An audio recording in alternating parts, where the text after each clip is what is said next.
Well, good afternoon, everybody. We are here today to talk about how to teach RightStart Mathematics Level A.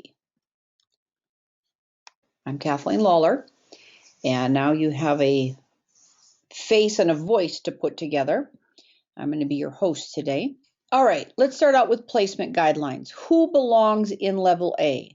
This would be a child who is starting kindergarten, or a child who's had a light kindergarten experience and doesn't know simple addition. So maybe a child who's had again, a very, very brief introduction to kindergarten math. They would still need to be in Level A. We have two versions of Level A. We have the second edition, which we refer to it as RS, RightStart 2. So the second edition, and then there's also the first edition.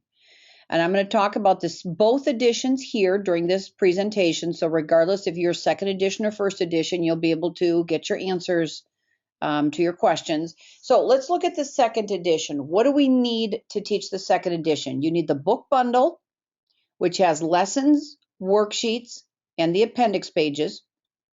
You also need, the math set.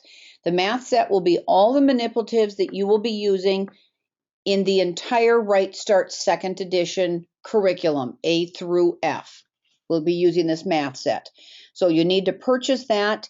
It is a little bit more expensive, but the happy thing is you'll use it all the way through. So that's a good deal.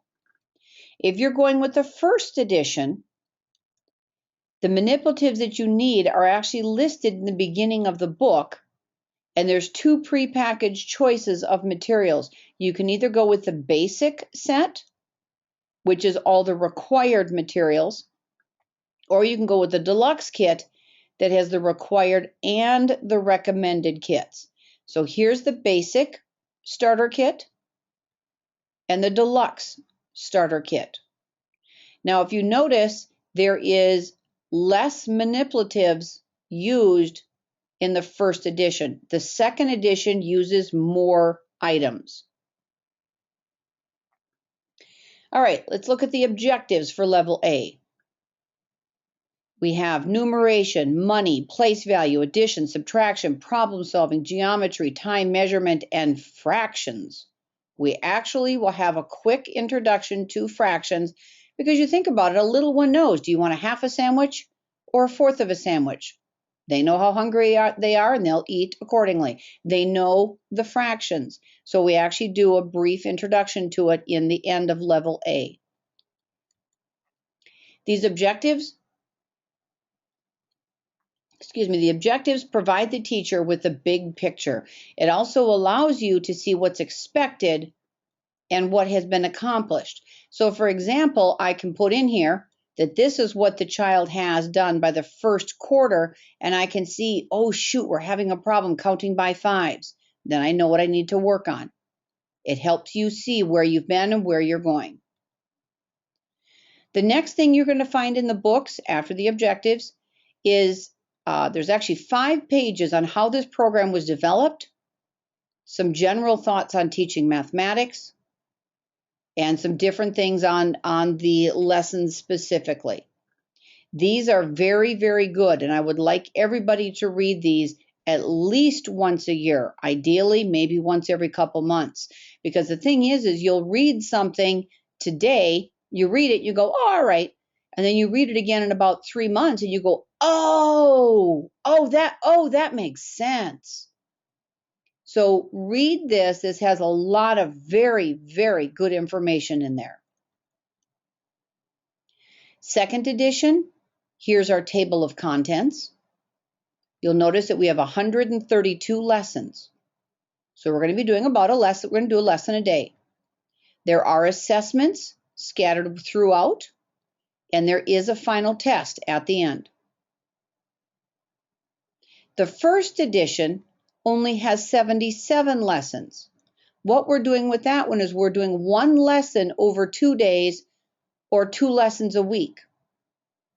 So with the first edition, you're going to need to sort this out a little bit depending upon the child.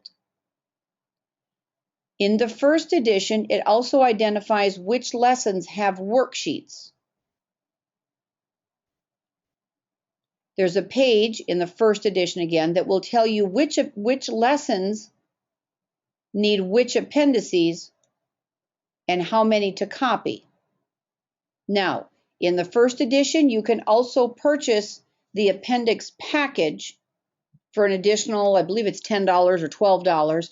You can purchase this additional and we'll do all the photocopying for you. Some people think, oh, no problem, let's do that. Other people like to do the photocopying themselves and save a few bucks. Whatever works for you. But all the appendices, all these pages that need to be done are in the back of the Level A book. In the second edition, remember, the appendix pages right here are already included in your book bundle. So for the second edition, we just assume you want it and we gave it to you, and it's in there. All right, let's look at the second edition lesson format. And you'll see there's a lot of similarities between the first and second edition, but we're going to look at the second edition first. So we start out with our objectives, materials, then we have our activities on the left-hand side, and explanations on the right-hand side. So we have our warm-up, then we have different activities. Here we have a worksheet, and we have a note. You might want to keep extra copies available so the child can practice writing numbers at other times. Counting ones up to 210, which we're going to talk about here in a minute. Estimating quantities. A little note for you. Choosing an estimate, again another note, and in conclusion. Now, these conclusions may be a summary of the day's lesson or an expansion of the lesson to challenge higher level thinking. So keep that in mind when you run into these conclusions, that sometimes they may be just an expansion of what you've learned throughout the day. Here's lesson 48, 49. Let's go look at a first edition lesson format. Similar, we have our objectives, materials, warm-up. Here's a note to you as a teacher. In the first edition, the notes to you, the notes and the explanations to you are more informal. They tend to be kind of woven in the lesson, or sometimes they're not there. That's one major advantage to the second edition, is the explanations are far clearer and they're more pronounced for you. We have our activities. Here we're talking left hand, quantities of 2, quantities of 3, quantities of 1, finding a given quantity, disagreeing. This is kind of an interesting one, and this is actually in the second edition too. It's slightly different format, but it's in there. Talking about putting 3 objects on a tray and having the child agree or disagree with the quantity. And what we're doing there is we want the child to be confident in what they're learning and confident in what they're seeing. When there's something we want you to say, it will be underlined. And the answers will be provided in brackets. In the second edition, it's going to be more of a directive. We're going to say, ask, how many do you see? And again, give you the answer in the brackets, but the question is not underlined. All right, let's look at some of the lessons here to see what this looks like. Or actually, take it back here. We're going to look at one of the games in one of the lessons. Here we're putting finger cards in order. Now we're going to put tally cards in order. Now notice we're putting these in a different order. 1, 2, 3, 4, 5. And then we're going to do it with bead cards. 1, 2, 3, 4, 5. There's multiple different ways you can put things in order. So sometimes there's games that you and I see very similar, but to a child, there's a little nuance in there that's very important. Why do we play games? Games are to math like books are to reading. So games provide the repetition that's needed for those automatic responses, and more importantly, games provide an application for the new information that the child is learning. 15 minutes of a game equals 1 worksheet. And lessons will identify the games that you need to play.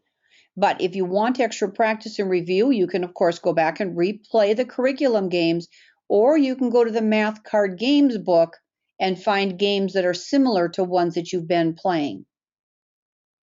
We also recommend that you keep a game log.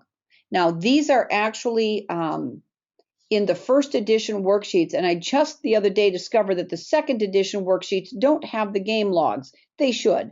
So we'll actually put this online so you can download this and include this. You have a way, or just, you can even use a sheet of paper and write this down. But go in there and write the date, the game played, and who played it.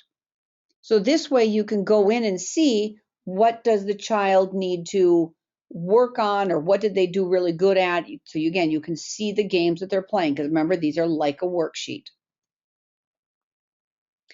All right, we're going to look at one here. We're going to look at, this is lesson 17. We're looking at the second worksheet.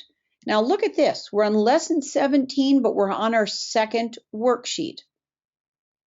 And why do we not have more worksheets? Because again, we're playing those games. The games are worksheets. So here's the worksheet that we want the child to do. And one thing I want to note regarding the worksheets. So here we have the copyright, the whole thing. And notice down there it says, a publisher hereby grants permission to reproduce the worksheets and the practice sheets for a single child use. So if you have twins, you need 2 books. You have an older child and a younger child. When the little one comes up and get ready for it, they will need to get their own worksheet. So you can reproduce them, but for a single child's use. If you have a whole bunch of kids or twins or something of the sort, a lot of people will use the e-books. The e-books comes to you as a PDF, and then you can print it out yourself, and that is a little bit more expensive, but it can be used for a single family's use and is not to be shared or reproduced in any way or form. So again, let's just say you've got the twins, and then behind that you've got the triplets. You're going to want to go with the e-workbook, because you're going to get a better bang for your buck on this one. So then you can print them out as often as you need to for the family.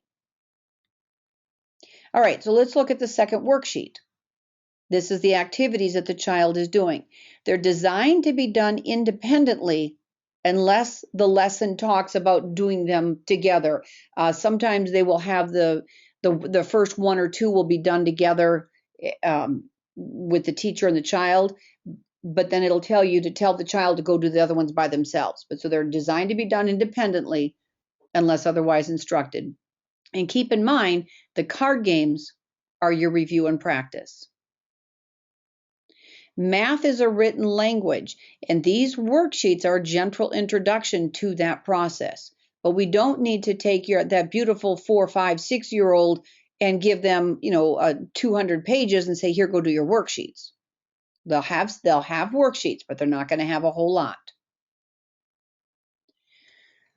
Okay, there's some major points in Level A that I want to run through real quick with you, just so that you've got a feel for what's going on since you're teaching Level A.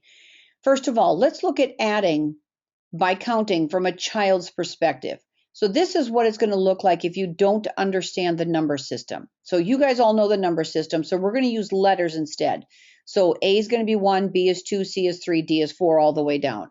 So what's F plus E?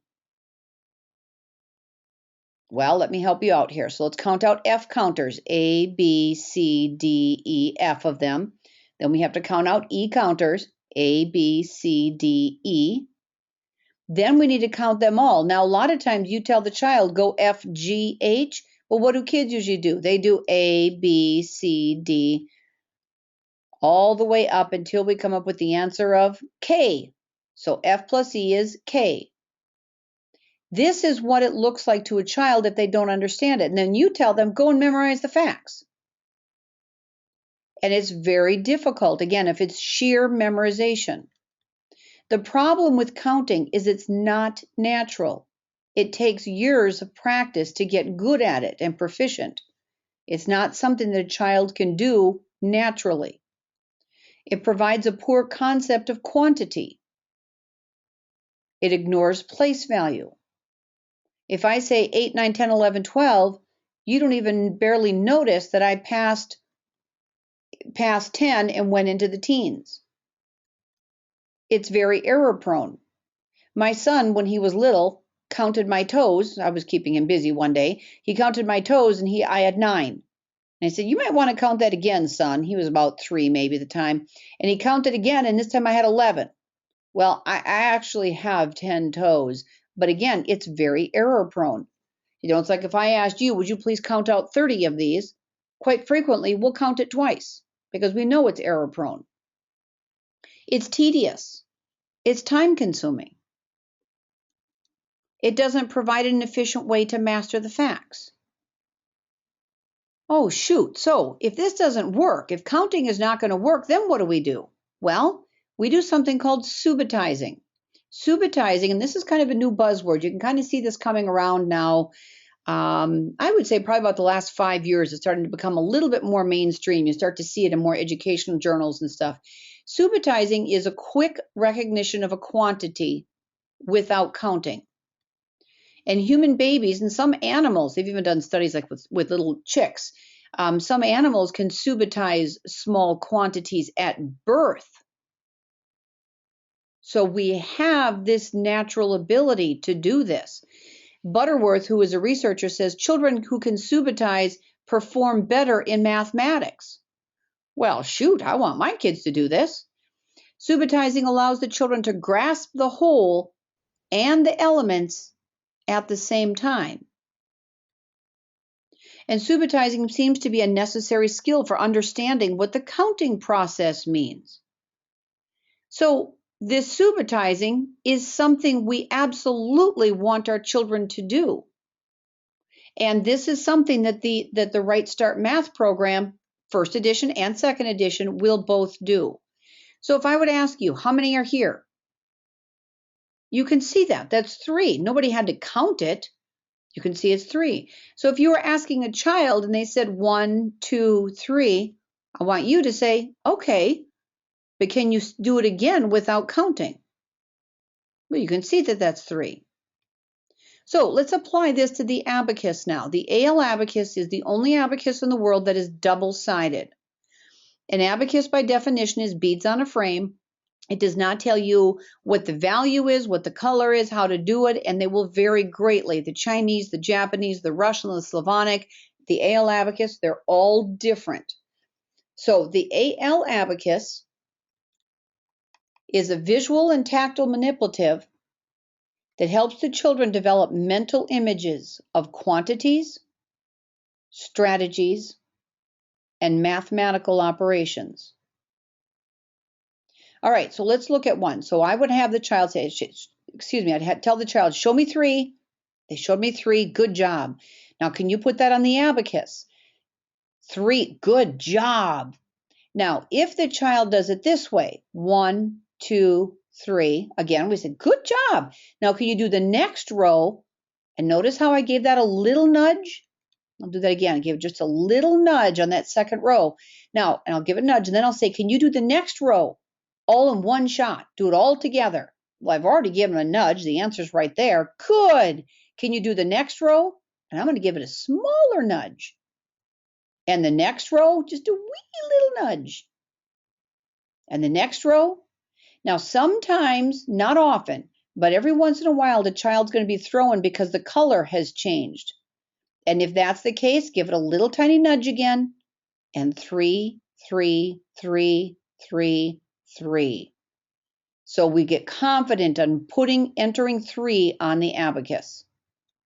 So there's 3 and my numeral 3. Now this numeral over here on the side, this is the symbol that represents. So this symbol represents this quantity. This is 3. This is the symbol that represents 3. What happens is a lot of times children think this is 3. It's not 3. It's a symbol that represents the quantity of 3. And if a child does not know this, life is going to be extraordinarily difficult in their math. All right, let's do the next one. Show me 5. 5. all my fingers on one hand and all the beads of one color, 5. And the symbol 5. Clear? Can you show me 7? 7. Notice that the child in this picture here is doing the 5 on their left hand and 2 on their right, which of course is going to coincide directly with the abacus. 7. There's no counting. It's right there. You can see it. You can subitize it. 7. And 10. Children love 10, all the beads. And the numeral 10, or the symbol 10. Here's putting on 1 on the first row, 2 on the next, 3 on the next, 4, 5, all the way down. These are the stairs. Let's do some adding on the abacus. 4 plus 3, or and 3 is, when I say is, I push it together. Oh, I've seen that number before. That's 7. And the answer is 7. There's no counting again. It's right there. So the AL Abacus, it's a physical tool that's needed to develop mental images. So what we do is we start with the real abacus that we can all see, then we go to an imaginary, and our last one is a mental. So what the imaginary one is it's either the real abacus, but I don't touch it. So I imagine putting 7 beads on. Or some children will do both versions of the imaginary, some will just do one. Or the other way of doing imaginary is I have a pretend abacus, but I use my real finger to move my pretend imaginary beads. So if somebody says 7, I take my real finger and I move over, pretend 7 beads, I can see 7. That's imaginary. The last step from real, the real physical one I really touch, to imaginary, and the last step is mental. What mental is I just see it in my mind, my mind's eye. I just see it and I know the answer. I can see 7. I don't have to move anything. I don't have to look at anything. I can see it. That's a mental image. The teacher's manual will suggest when to consider using a mental abacus. And if the child is struggling or counting, then use the abacus, because you can't have a mental abacus of something that you're not confident with in real life. So use the abacus. I promise you, your kids will not go off to college using the abacus, but they need to use it now in order to develop that imaginary and mental abacus in their mind's eye. So if they're struggling, use it. So if the lesson says, have the child use it without the abacus, and they're over there and the child's just, wow, not getting it, you have them use the abacus, not a problem. Another thing that we do that's very different and very powerful in the RightStart Math program, and very prevalent here in the Level A lessons, is the math way of naming numbers. Children often think of 14 as 14 ones, not as 10 and 4 more ones.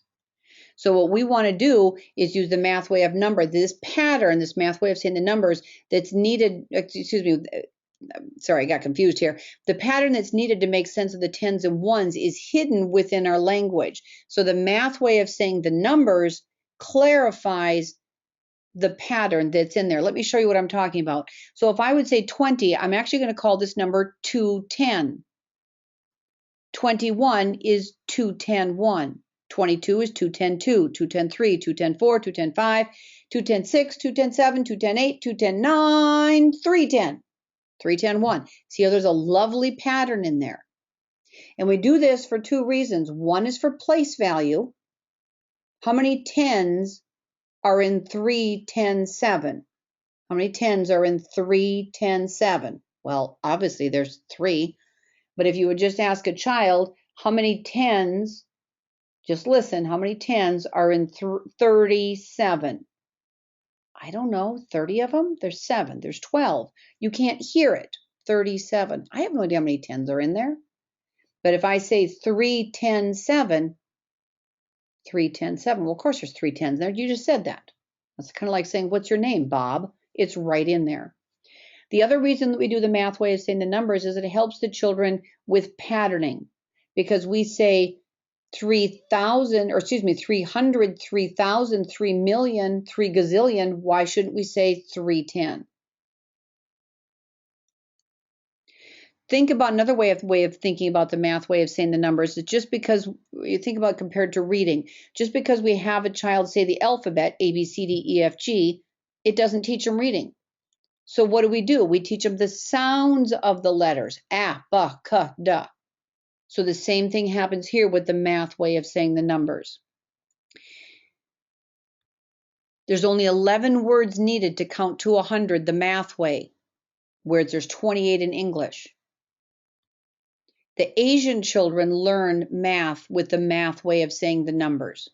And they understand place value in first grade, where only half the US students understand place value at the end of fourth grade. This math way of saying the numbers is huge. And like we talked about, math is a science of patterns. And the pattern math way of counting helps the children learn their number sense. Now, in the first edition, with the math way of saying the numbers, in the first edition, there's just a brief, towards the very end of it, I think there's a brief thing on using the traditional names, 37. In the second edition, you will do the math way of saying the numbers, and very close, I'm going to guess maybe 30, 40 lessons. I don't know the exact number, but less than halfway through the year, you're starting to say 310.7. And what's the traditional way of saying that? 37. So the second edition incorporates our English way of saying the numbers faster than the first edition. Okay, corrections. When we find errors in the lessons or the worksheets, we will post them online for you. So if by chance you have an older book, if you have an older book, you definitely want to go look at the corrections online. If you've got a newer book and something just doesn't seem quite right, go check online and see if it's an error or correction that we have found and have posted. If not, give us a call and we can see if there is an error or if there's something that is not being said as clear as it ought to be. So to find the corrections, go to our website, click on the resources, and then on the bottom left side, click on corrections. And right there we have the level that you need. So we have RS2 Level A. The date after it indicates the last date that we made a change. So on 8/20, we found a change. The finger's kind of covering it up, but the one below that says Level A, right here is the kindergarten. The last time we made changes on there was 1/1 of 2012.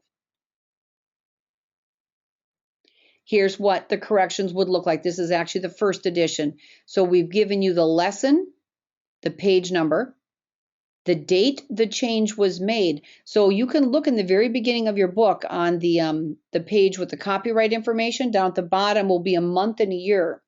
So it might say March 2011. If you've got an older book, that's the date it was printed. So if that date, if there's one of these corrections, like here, this one 1/1 of 12.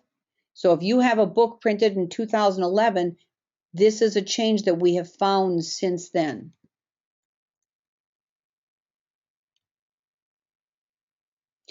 Okay, let me give you some couple little tidbits. These are actually from Dr. Cotter regarding teaching. The best motivation is intrinsic. So when the child is motivated internally from inside, that's the best motivation for anybody, particularly a child. External rewards tend to undermine the intrinsic motivation. So if you're working something, doing something with a child and say, if you get this done, I'll give you the M&Ms or I'll give you a treat, they're not having the intrinsic motivation. That becomes external, and that becomes can be create some problems, because what if you've run out of treats and the child doesn't want to do it? We need to have that intrinsic motivation. The other thing too is, remember, your child is doing the best that he can. So if there are problems or questions, we want you to call us and we'll do everything that we can to help you present something in a different way or see if we can figure out what in the world's going on with the child. Work on the floor whenever possible, especially with the younger the child. And it's very critically important that our children like math. Children want to learn. Think about it when they're younger and they're learning physical skills, learning how to do a somersault, or they're learning new language, or how does that work, Daddy? How does that work? The whys that they about made us crazy with, but we survived somehow. The children want to learn. So the same thing is happening with math. They want to learn this. But often what happens is that the way we teach math or how we teach math is often the problem. And keep your mind open, because you're going to learn. As you're teaching this, you're also going to learn things as well as the child. So follow the directions in the book, and it will teach you to teach the child on how to learn their math. Keep those level A objectives in mind, again, because it gives you a big picture with what you're doing, and it tells you where you're going and what to expect. Remember to read the first 5 pages. That's got great information in there for you. Lastly, contact us. If you have any questions, problems, concerns, we want you to call us. You can call us at the toll-free phone number. You can call us every day if you want to. I probably won't like you after about 365 days, but the thing is if you need to call us, I want you to call us. It's unlimited. You can call us as much as you need to. You can also go on our website. You can also email us at info@rightstartmath.com. Sometimes the emails are answered. Most of the time they're answered by Rachel. She has 4 children, and she's actually taught both the first and the second edition with her children. I think her daughter now is, first grade. I think she should be in level B now. I'm not sure. I know she did A. Well, she must have, because she did A last year. But she does a lot of our emails and is able to help you out. Sometimes Dr. Cotter will answer an email for you. Sometimes I will. Well, I thank you, everybody, for taking time out to hear about how the best way to teach this is, and I wish you all a fantastic year. Again, keep in mind, call us, let us know what we can do for you. Have a great day, everybody.